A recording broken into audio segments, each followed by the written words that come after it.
Thanks. Thank you, Beth. So yeah, first of all, I would like to acknowledge that we operate on the ancestral and unceded territory of the Coast Salish people, including the territories of the Musqueam, Squamish, and Tsleil-Waututh Nation. We recognize their ongoing contribution to the health and well-being of their community. I also want to express my respect and gratitude for the opportunity to live, work, and serve on this land. Because of them, it is crucial that we honor and support the right, culture, and history of Indigenous people as we work towards reconciliation and improving healthcare services for all of us here. Okay, it is my pleasure to introduce our two speakers for our today's topic, power of AI in healthcare, human factor and safety. Right now, AI is a very hot topic, so we want to dive deep into it and to learn more about it. Dr. Andre Kushniruk is a director and a professor in the University of Health Information Science at the University of Victoria. He conducts research in a number of areas, including evaluation of the effects of technology, human-computer interaction in healthcare, and usability engineer. His work is known internationally, and he has published widely in the area of health informatics, cognitive science, and artificial intelligence. He focuses on developing new methods for the evaluation of information technology and studying human-computer interaction in healthcare. He has undergraduate degree in psychology and biology, Master of Science in Computer Science from McMaster, and a PhD in Cognitive Psychology from McGill.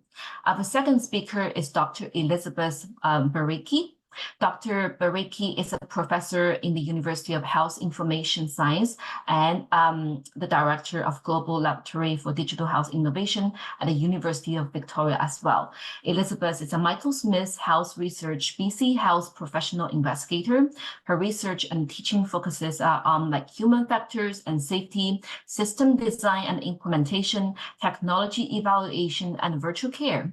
Elizabeth is a fellow of the American College of Medical Information. My screen just died for no reason. Just give me a second. Medical Informatics, okay, and the Canadian Academy of Health Science and the International Academy of Health Informatics of the International Medical Informatics Association. So without further ado, let's welcome Dr. Elizabeth and Dr. Andre. Okay, can we see my screen? Yep. Yeah, I'm gonna stop sharing. Okay. Well, we entitled the presentation "The Power of AI in Healthcare," and today we'll be looking at this from a human factors perspective. So we'll be discussing that, and I'm Andre Kushniruk, and Elizabeth will be presenting after me. Let me just move to the first slide. Human factors, key to success of AI in healthcare. Well, human factors as a field and AI have had a long and I would say intertwined history. I believe it was initially involved in AI in one of the earlier cycles in the late 80s, early 90s, moved to human factors, and I've kind of moved also back to AI. So I've gone back and forth between the two, and there's an interesting relationship between them. Because what I've observed is that the success or failure of AI applications in healthcare is really closely related to usability and fit of systems or new innovations with workflow. We'll talk about how we can optimize that today. And there are methods available. Many of the ones we'll talk about have been borrowed and extended from the human factors field for increasing the success, the chance of success for AI in healthcare. And a lot of it is based on consideration of how best to integrate AI technology with humans. So I always like to begin with, what is human factors as a field? So human factors, I like this definition, is a scientific discipline concerned with understanding the interactions amongst humans and other elements of a system to optimize well-being. So system you can replace with a technology, a medical device, in that definition, a person, an organization, or one or more AI systems. So it's a very broad definition. So that within human factors, we have the subfield of human-computer interaction, HCI for short. And this definition I always like from this Association of Computing Machinery, is that human-computer interaction is a discipline concerned with the design, evaluation, and implementation of interactive computing systems for human use and with the study of major phenomena surrounding them. So you see, the very broad field, we can look at it from the level of the individual interacting with the system up to organizational levels. And in our work, we've taken a very broad perspective, as you'll see. So considerations when designing for human-computer interaction in healthcare, not let alone AI, but in general. In general, this has been one of the most challenging areas for implementing anything, whether it's electronic health records or decision support, due to a number of factors that we have to recognize. The complexity of healthcare. A lot of the information is uncertain and ambiguous. From a cognitive point of view, a lot of the problems are what we term ill-structured problems. Not all of them, but many of them. There are a lot of local needs and variations across regions, hospitals, countries. Multiple and varied users of systems. This becomes a big issue because we have many types of health professionals with different training, and now we're opening up health IT to lay people and patients. So it's a lot of different user classes. We'll talk about workflows. There's a lot of differing workflows we have to look into, and the need to integrate within any new technology within a complex digital ecosystem that was already there. And of course, this includes things like electronic health records, patient portals. So I would say this makes healthcare arguably the most challenging domain for integrating any advanced technology, let alone AI. So AI, AI is, as I said, something I've been involved with since the late 80s, on and off in different ways. But AI is many technologies and many research streams. It's often not recognized when we watch discussions of AI in the media. Each had its own history, trajectory, and expectations. And a lot of them had really advanced considerably back since 40 plus years ago. The one that really took off, but it took a while to get there, was the artificial neural nets and deep learning systems. Those systems, I worked in the lab in Toronto in the late 80s where they were first brought to Canada, and they were toy systems because we didn't have the processing power. But now with graphical processing units and several decades, they have now become one of the main types of AI when we hear about AI, neural nets and deep learning. Machine learning and data mining is another topic. Natural language processing and speech recognition work has gone on that for decades, many different approaches. Previously, a lot of grammar-based approaches. Now we have ChatGPT and generative AI and large language models, but that field has evolved. Predictive analytics, and even things that we probably didn't consider AI in the past, intelligent bedside monitoring, EKG, automated real-time analysis could be considered AI. And of course, we wouldn't have work in bioinformatics or genomics applications that are such large data without AI. There are many examples of beneficial applications in radiology, automated analysis of images, decision support. I'll talk about today a dermatology application we worked on for a living, a triage, pathology, image processing and correction, and there are many projects around the world and applications that are out there now. Cardiology, predictive analytics, diagnosis, psychiatry, automated consultations with patients, robotic surgery, supporting, in this case, and expanding human abilities. Some of you may be familiar with the Da Vinci robotic surgery system, which has really taken off, particularly in the US. Pharmacy, automating tasks like dispensing, checking for drug errors. Another application area that really been picking up lately and is on documentation, reducing clinical burden to increase automation. And of course, education for medical and health education. And last but not least, informational applications like chatbots for providers and patients. So many applications and a lot are getting out there. This was a difference from several decades ago when most of them were pilot or prototype projects. Now we have actual commercial and real use applications. In classifying and making sense of all the different classes of AI, I distinguish between three categories. One is what I call discriminative AI, and that would be AI, again, using neural nets or deep learning systems that are able to identify things, like identifying something if it's a image of a cancerous mole or a tumor on a radiographic image, classifying things like pathology images, or identifying and differentiating amongst diseases a patient might have. And that's got quite well developed up till now. Predictive AI, another type of AI where we have many applications, like predicting flow through a hospital, predicting potential cardiac events with the patient before they even happen, or clinical outcomes. And last but not least, what really hit the media lately, and you're probably using already, is generative AI, where the AI is not just discriminating or classifying, it's actually generating new or modified outputs, really from what existed before, but in new and creative ways, up to a certain point, because we could discuss, does it even have creativity yet, but it's able to generate, as you know, reports, auto-coding, treatment plans, etc. So what have been the characteristics from a human factors point of view of successful applications to date?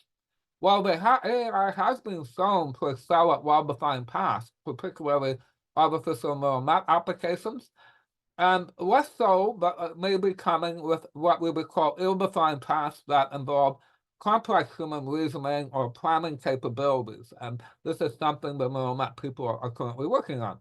And we can say that there is high accuracy from many studies for a lot of applications, like things like dermatology or analyzing images for potential tumors on the image. So this was the same decades ago as it is today. One of the things is that AI has been most successful when it's been supporting and not intending to replace humans in the loop. I mean, there's some applications that we may automate, the human doesn't interact, but just from the literature and even from today, the supporting role is key. And there's a lot of potential here, particularly for providing medical help, information, and poorly resourced activities or services like AI-based chatbots. And in any case, models that used have to be adaptable and updatable. So I always like to bring up, not to be negative, but that getting those hype cycles, some of you have seen this. This was, because it's so valid that it almost always shows what's going to happen with a new technology from my experience. This was from 2023, where they graph expectations on the y-axis and over time with any new technology. And we see on the left-hand side that a new technology comes in or innovation triggers, and then there's a lot of expectations build up around that technology. And then invariably, at some point, it doesn't actually deliver what we thought. And often the technology the expectations go down into what they call the trough of disillusionment. Eventually, if the technology is useful or good, it moves up the slope of enlightenment into the plateau of productivity. So it's fun to look at these kind of predictions from Gettner. And as I said, AI has many technologies, so they've located different AI technologies along this curve. Right now, they've put generative AI at the very top of the curve, so we'll see if that's the case for them. There may be some downturn, but eventually the technologies move. The ones that are good, the ones that aren't good fall out. Like on this curve, they have autonomous vehicles moving to the slope of enlightenment. I think they had reached the peak of expectations when we all expected autonomous cars driving around by 2024. It hasn't happened. However, it is becoming integrated in a more reasonable way, so we say. Other ones, data labeling and annotation on the far right of the curve is now in productivity and analyzing medical images. So human factors issues with AI, and I did a paper on this about what was different from then, and then I'm talking about probably 30, 40 years ago, because we had written back then about some of the issues. Interestingly enough, the categories of issues are still the same, even though the technology advanced. and is much more powerful. So amongst these, issues of trust, accuracy, and legal liability are still there. The issue is, what happens if AI makes a mistake? And we can discuss this in healthcare. We can discuss this in terms of autonomous, self-driving cars as well. And there's a lot we can pick out from the human factors approaches. There's a whole field that looks at how do we analyze failure modes, human failure modes, machine failure modes, or the combination of the two. This is not really looked at a lot. It's usually machine or human. Knowledge acquisition. In the days of the rule-based AI, how do we game rules to put into a system?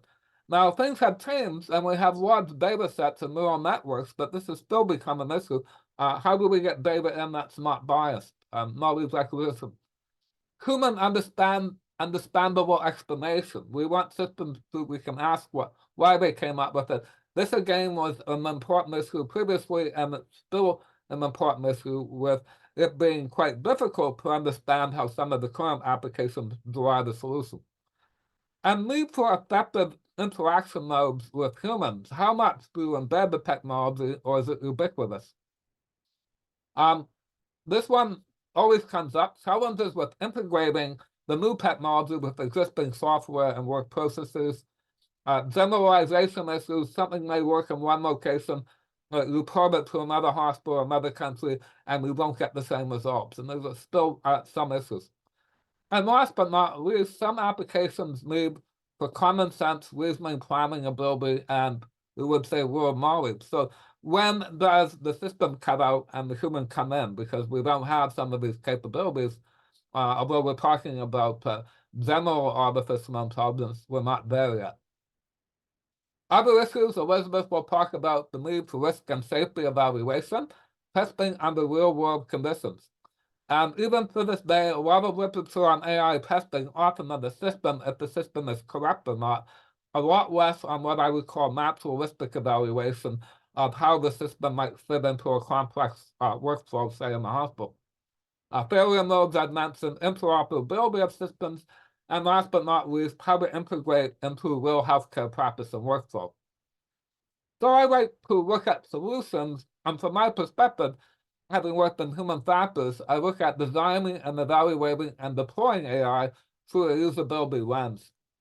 And this definition of usability has guided my work mostly in human factors, but for quite a while, because it takes apart the concept of usability in terms of 5 dimensions. One is learnability, and this applies not just to AI, but any type of system, electronic health records, clinical decision support. Learnability, how easy or not are you able to learn how to use a system? And we can do studies focused on this and develop learning curves, for example. Effectiveness, does the system do what it's supposed to? Does it give a diagnosis that's correct, for example? But efficiency is equally important. Does it do it, but it takes too long or interferes with work activity? Satisfaction is user perception, which is very important of it. And last but not least, safety of the system. So in a sense, we can kind of use, I've been using this as a framework in evaluating many systems, but also AI. I won't get into this. This is, we've given presentations before on some of the methods we work with, but some of the basic ones, one is called usability testing, where we observe representative users doing representative tasks. Here I'm recording myself. The screens are recorded on the hard drive, external. And often we do something called think aloud, where we have the participant thinking aloud while we're using any type of system. Office automation, dictation, it could be electronic health record or AI. And that's typically done in a lab or artificial setting, if not a lab. But to really test systems, we have to do what we term clinical simulations, where we extend the testing into either real or realistic settings, and to examine the impact on workflow. On the right-hand side was from an analysis screen or the study we did with Japanese colleagues on, we were integrating advanced medication administration in the hospital. So we had video views of what they were doing in the room and what they did on the computer, but it was more realistic, although the patient there was actually a dummy, not a real patient, so it was near life. And so we can look at a continuum of fidelity of testing advanced technology from the laboratory based on the left-hand side. And there's advantages there. We could control the scenarios more. Clinical simulation in the middle was the simulation room from a hospital in Denmark, where we convinced them to use it to compare different products when they did the national or regional procurement for electronic health records, so they could control the simulation. And on the right, naturalistic testing. And sometimes we move along that continuum. We might find something in analyzing in the real world that we need to go back and look at more focused. And I won't go into this much, just that we developed and used for years a multi-layer model for considering design and evaluations of systems that we also apply with looking at AI, that we can look at a system, a new technology at multiple levels. And we want to almost do a check mark that it achieves efficiency and effective use at all three levels. One is looking at the system in isolation, one user, one system. And on the right-hand side, we can do that simple usability testing. But that will determine surface usability problems. But we want to then move up to level 2 as well, once we've optimized at level 1, to look at how we best integrate the system and workflow to carry out a work task, where we use clinical simulation. And then finally, at the top level, we can look at things using naturalistic methods, which I won't have time to get into as well today.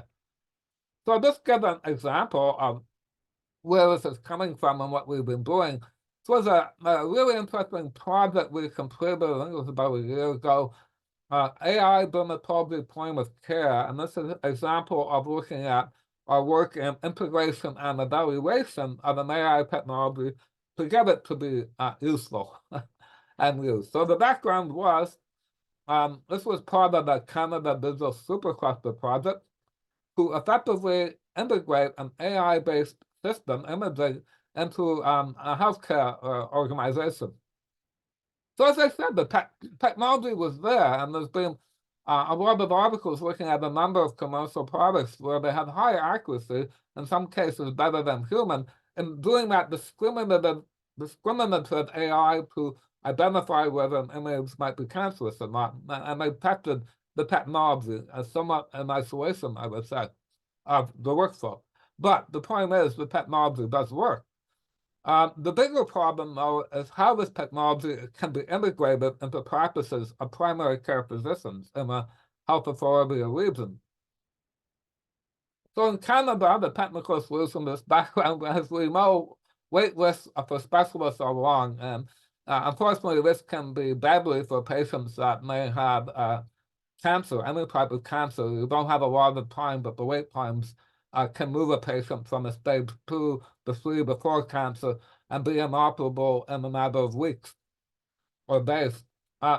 Patients may end up waiting months to see a specialist like a dermatologist. So the solution on this project was, the technology was that in the general practitioner's office, the general practitioner would take a picture using a special adapter of a mole. It was using a commercial product.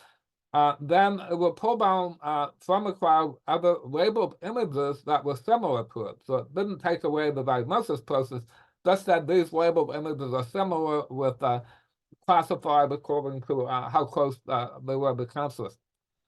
And then that, if there seems to be something that might be problematic, simply hitting a button and sending it would go directly to the dermatologist. So the ZP can send that electronic report directly at that point in the office. So our study objective was to evaluate the solution and its integration to get the AI into production. And this is where human factors issues come into play. And to do the study to evaluate, we use Zoom sessions with individuals, specialists, GPs, and patients that have been involved in use of the technology in the pilot. And we did video recordings and data included video and audio files, interviewing, but also their interaction with the technology. So the findings were physicians considered the application useful and usable, and this is where the integration came in again. One of the solutions to be integrated in the EHR's electronic health records. And of course, in the beginning of the project, we're going to have that, but that part didn't turn out. So I'm not sure if they've moved on and integrated that yet. It's been more than a year since I worked on it. But what was identified, as I saw, was a very significant decrease in the wait time for getting a diagnosis, very substantial. I'll show that in the slide in a minute. Patients liked it, the use of the solution. They viewed it as improvement of their care, added confidence in their care, and they said it eliminated unnecessary stress waiting for a diagnosis. So in looking at things from a human factors perspective, we can do workflow modeling or process modeling. I'll talk about patient journey mapping in a minute. But here we see before the implementation, what were the stages? We have primary care exam, refer the specialist and wait, that could be up to 6 months. A specialist, they get to the dermatologist, if there's something problematic, get the biopsy, wait for the results, confirm cancer, etc. So we could look at this workflow as different areas where we could target different AI. In this project, the target was kind of at the front end, the primary care exam, and then using this tool, and then it might go directly to the dermatologist to a biopsy. So as I show, the stats were the time, well, I'll show in the next slide. The solution was associated with reducing transfer time and cost, but really the wait time, we looked at the statistics from the GP with the specialist was 192 days before the system. When the system was implemented, about 84% of those referrals from the GP to the dermatologist were now 5 days or less. So that's a really shortened waiting time. In fact, when we did the analysis, some of them looked 0 on the graph. That was because the same day that the GP sent the electronic report to the dermatologist, there was a response. So a bit hard to piece out how much of this was the teledermatology aspect of the AI, but the combined use of the tool with this approach led to a really decreased wait time. And as I mentioned with cancer, we didn't calculate, but that would be related to much better survival curves. So implementation success, the intent's not to replace human diagnosis, but to fight potential cancers, speed up timely treatment. And this was a good example of a life-saving application given wait times. However, I would say the integration and implementation is needed across the whole healthcare system, and that's a big challenge. So there's a need for human factors studies to target AI for integration. Here, just in the lab we have, talking to students about how we have a smart home lab that's on remotely accessed on the screen, about where we might be able to target AI in a smart home for elder care. People's homes that are wired for connection at home with, and some AI technology involved. Just the idea of integrating AI solutions and reasoning about human-computer interaction. We've conducted focus groups, interviews. What will the AI do and where will we insert it? And many options or use cases for AI, from consulting and critiquing, augmenting human perception, running in the background or reverbing, and of course now with generative AI generating text or images or advising. So we really want to understand that better. And the last point I have here before I pass it on is that we've done a lot of work, Dr. Borycki and myself, on some patient journey mapping. So what does patient journey mapping have to do with AI? This is a patient journey map from one of our articles looking at the journey a cancer patient takes, similar to the workflow I showed before, but from the patient perspective. By mapping this out, we're able to look at where could we target, where are the inefficiencies, wait times, or other ways AI could be inserted into that, going from the left-hand graphic from symptoms all the way through the treatment to care and recovery. And the other point is testing the systems in either simulated or live context of use, which a lot less of this has been done, even reported in literature. Most of the evaluations I've seen focus on the technology, did it generate the right output from ChatGPT, or did it generate the right diagnosis? A lot less on the actual, okay, it works, how do we put it in there?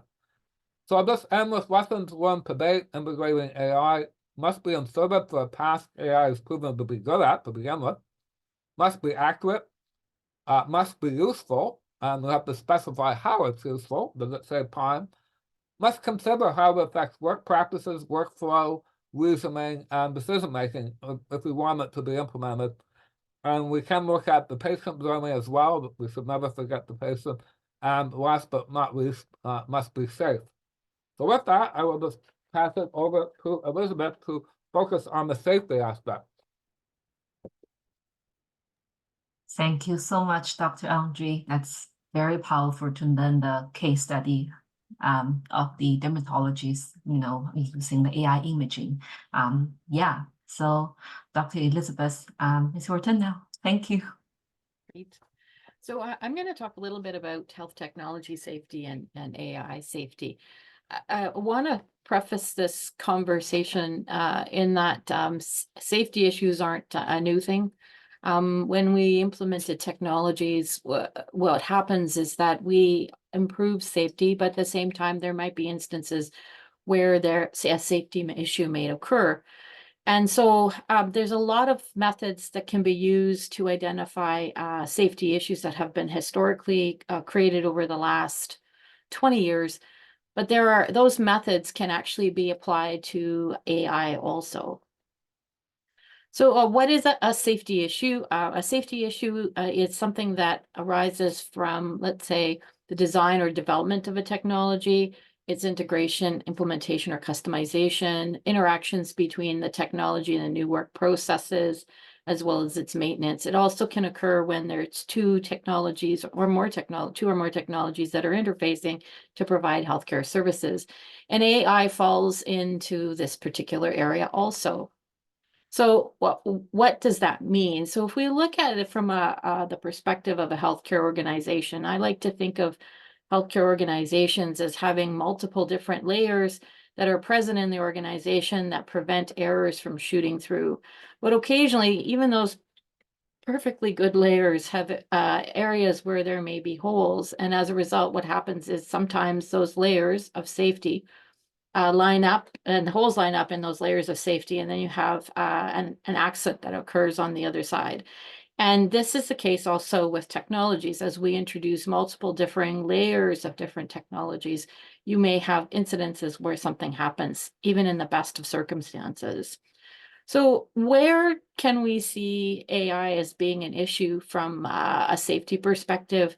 If you look at an individual who is using the technology on the right side of the diagram, and you look at the system that is in place that gets us to the point where the individual actually uses a diagram, there are a number of different touch points where you could actually introduce errors. So for example, if a government legislation changes and the technology doesn't reflect that change, then you can have an error occur.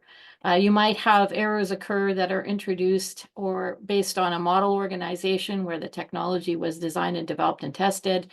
But if it differs from the local organization that's adopting it, then you might have an error introduced. You could also have errors introduced at the vendor side.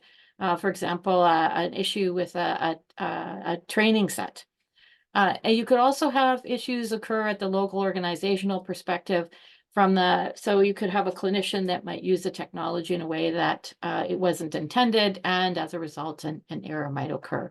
And that could be an issue with training the clinician around what the technology does and what its limitations are. So there's a lot of different places where you can introduce errors. So one of the big ones is this whole area of AI and data quality. You could have data that isn't represented, that was used to train the algorithm. You might have bias data. So for example, there might be racial bias, ethnic bias, cultural bias, organizational bias, as well as healthcare system bias, because we know all these factors could influence the actual data itself. There might even be discrepancies between the training and the test data, or the test data set isn't of sufficient size, for example, to be able to effectively predict a particular issue in a patient population. So there's a lot of different areas that could actually lead to issues arising from data quality. There's also the design of the AI technology itself. So, for example, you might have poor specification or informal specification of a particular task that the technology should be doing. You might even have cases where there is wrong specification. I was at a meeting earlier today where there is a move in the clinician community to include clinicians who will be using the technology so they can understand how the algorithm was specified and how they can contribute to that process. So it's really important from that perspective. And if the specification isn't necessarily done correctly, you could actually produce unexpected or harmful effects for the user if it was deployed. So other things that need to be considered, I think this is one of the biggest ones. I was recently at a conference where we had a discussion about whether or not to introduce a new AI technology. So I asked the question of the developers: is there anything else that's currently being used by healthcare professionals? And in some cases, yes. And it's already deployed and it's effective. So consider that if you already have something and it's working well, that anything that new that might be introduced has to perform to the same level, if not better, for that particular new technology to be introduced to a clinical setting. Other things that need to be considered are things such as what kind of environment the technology will be put in. Sometimes what happens is if it's inappropriately designed, then what happens is that you might have harmful side effects that are introduced. So it's really important for the designer to be made aware of the fact that real world environments and naturalistic environments are very different from the ones where you may have trained and tested the algorithm. It's also, you need to consider the fact that even if all the testing was done, you may also still have something happen, and you need to have processes in place for reporting by the clinician so you can actually improve the technology.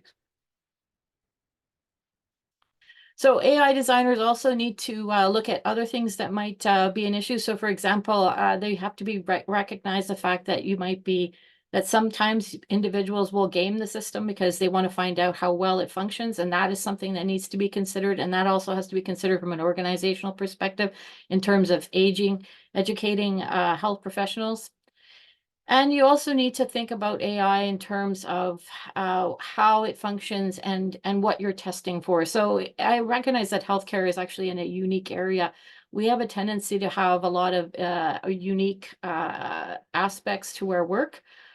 Patients are not unique. They have different issues and they have multiple comorbidities and they have different trajectories for disease. And that's the kind of thing that actually is challenging for many technologies to adjust to. So you need to do some testing in around how well the technology responds to rare or extreme patient conditions. You need to understand how usable it is in context, especially in urgent and routine situations. You need to understand whether or not the clinicians find it useful and how it integrates in their workflow, because if it isn't effectively integrated, it could disrupt a workflow that is really important from a patient perspective, or it might not be used at all. So these are the kinds of things that need to be considered when you're thinking about testing your new technology. From a deployment and implementation perspective, it's really important to understand how your algorithm is functioning so you can ensure that you can optimize it over time. You also need to be able to look at how the algorithm's functioning in terms of system changes. So as we know in healthcare, we have, for example, emergent diseases, and we need to be able to adjust our technologies in order to be able to address new and emerging things that are coming from our environment. We also need to consider safety and security now in that in some cases there is no security mechanism that's been implemented that could be used to alter the technology. We also need to explain to users how the technology functions and what it does. And I think it's really important for users to understand its benefits, its limitations, and also to what to do when they encounter an issue. And we're starting to see users reporting incidents of involving AI algorithms in incident reporting databases. And I think that's a positive thing because that gives us a chance to actually look at the technology and improve it over time. So the moral of the story is when you're implementing AI, think about what it does, make a plan as to how you're going to do it, prepare your settings for the implementation. And part of that process should involve doing some simulation work to see how well the technology performs in under realistic conditions, to present the results to your clinicians, and then work with them to improve the technology over time before it's implemented. I like to think of AI like any other technology, is that it's a part of our digital infrastructures. And what we need to do is we need to configure it appropriately for our organization, our activities, in order to achieve the organizational outcomes that we want. And this is a learning health systems approach, because what we're doing is we're improving the quality of the technology over time and what it does for us over time. So, and I will say this is there is no such thing as a fully unsafe health information system or AI technology. Neither is there one that's fully safe. I like to think that over time, what's going to happen is we're going to move this orange button over further and further, so we have very safe systems that are in place supporting care and supporting patients in their decision making. So we reach that ideal state. So some key points to remember. Human factors and safety are critical to AI implementation success. AI has the power to enhance and improve patient outcomes and the work lives of health professionals. We need to pay attention to how and where AI is implemented. We also need to identify and test integration points in the digital health ecosystem so we can implement it in a way that functions well and doesn't disrupt work, but enhances the ability to do work. And also, we need to be able to use the existing methods and tools to support AI testing and integration prior to implementation, because we know these tools have been effective in the past in looking at technology. This is another type of technology that needs to be integrated. And on that note, that's the end of our presentation. Thank you so much, Elizabeth. That was always fantastic to hear you and Andre speak. So from all of us, really appreciate you guys coming here. As we wait for some questions, please, if anyone has a question, you can write it in the chat, but I'll just take the opportunity to start us off. One thing you talked a lot about integration of technology and human factors, but throughout the presentation, I think you also alluded to the fact that it's important to consider some of these things like workflow and how the technology is going to be used, even from the very beginning in the design. And that has safety implications, because you can make sure you're using the right data to develop your model. You can test it properly. As you were talking, I was reflecting on that all seems very reasonable if you're doing the technology development and the integration. But often we're working with industry partners or vendors that have created a technology and then want to fit it into place. So how do you approach that when you're starting your evaluation and you're starting the integration process after the models have been developed? Well, I would say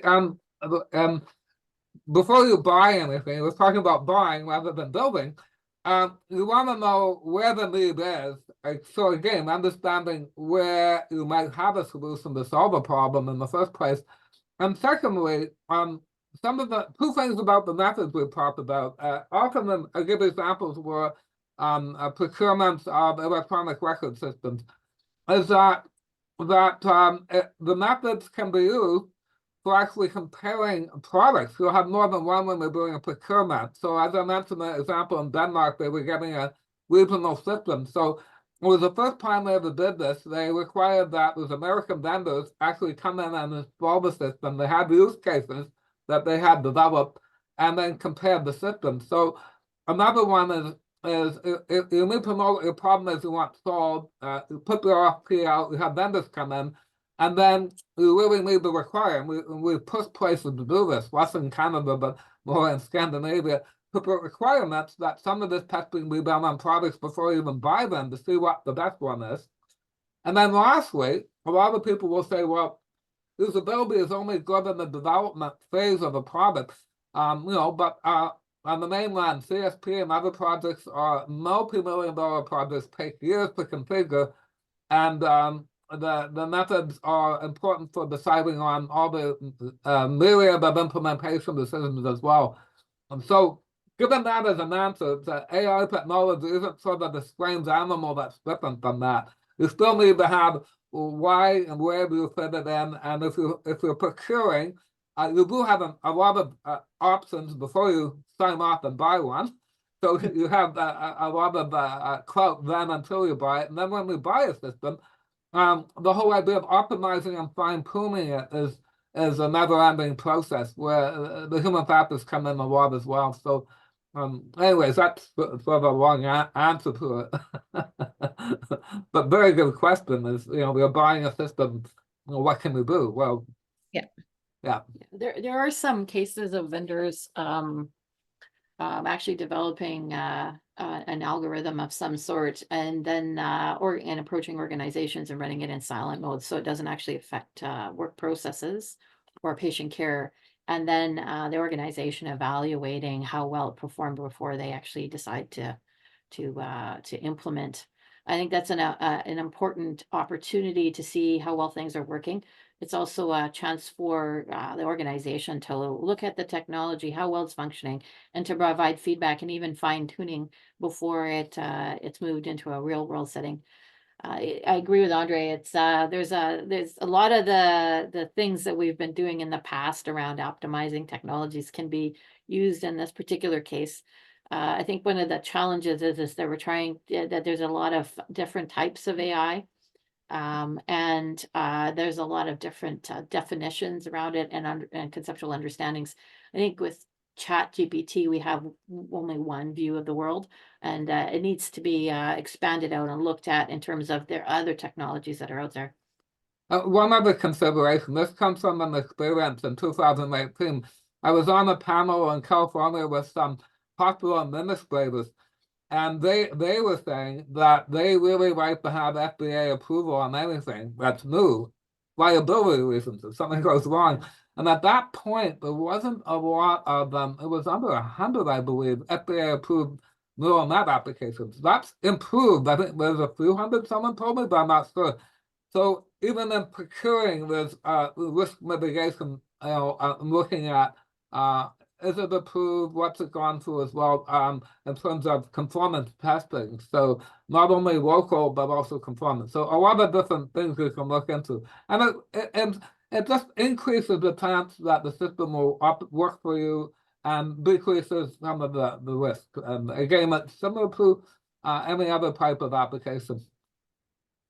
Yeah, and that someone else has mentioned this, but I think that prospective kind of silent validation in your own setting is often missed, and that's a really important piece in ensuring that the AI is working as you would expect in your own setting. So the question that came in is, can you provide some more information, resources or guidance about how organizations can do silent mode implementations and what timeline requirements? And this is an important part because you need to see a lot of data sometimes for that and have access to the data to be able to do that. So what would be sufficient to see enough data and provide insight that the technology could be adapted? Yeah, so we can provide that. I've actually we can grab if someone wants to email us, that'd be great. We have our put in the chat box. So. Yes, but one of the things that's really kind of interesting is in the use of that silent mode, you can actually ask the vendor where other organizations have implemented it and what have their experiences been, and it's just very similar to what has historically happened with other technologies that have been implemented, such as electronic health records, so or decision support systems. So it's really don't feel shy about asking questions, finding out how things work, what the experiences have been of other organizations, and thinking about that in terms of your own, right? So it's again, there's a lot you can ask and a lot you can think about before you actually make those changes. Again, if you have something that's already working, that's another concern too. Well, why replace it, right?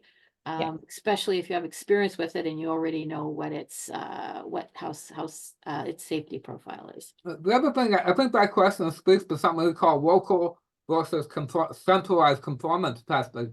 In the world of usability, in the US, they have centralized conformance testing, which doesn't really work very well, but the product will be confirmed as being usable. We'll buy it in Canada and we'll go, it doesn't work in Canada. So you need both of them. I'm not against central conformance by a national organization, for example, but you still need to tax something in the local environment as well. And that's something that I think is education, getting the IP groups within hospitals and that also familiar with some of these methods, and they're not rocket science. We don't need a PhD in human factors to do most of them or any of them.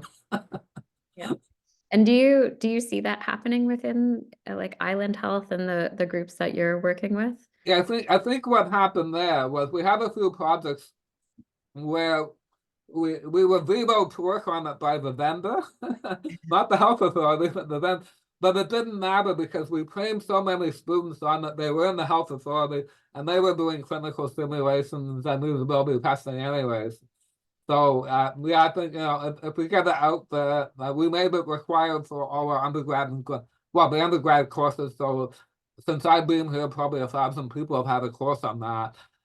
So yeah, I think it's disseminating that the methods are there and they're not, really requiring huge sophistication or a lot of money, and people in IP departments can do seminars on it and then be able to apply them. Yeah, and this is a bit of a plug for your students, but I know you guys have a great co-op program too, where there are students available to get involved if anyone is interested in doing this kind of work. And I know we have a mixed group in the audience. If there's health authority folks here and they need students to help with these kind of projects, UVic has a great resource for that. Yeah. Is there anyone else that wants to ask a question? We have a few more minutes. Elizabeth put her email address there for the person who's been asking these questions. If you want to reach out and get more information, please go ahead.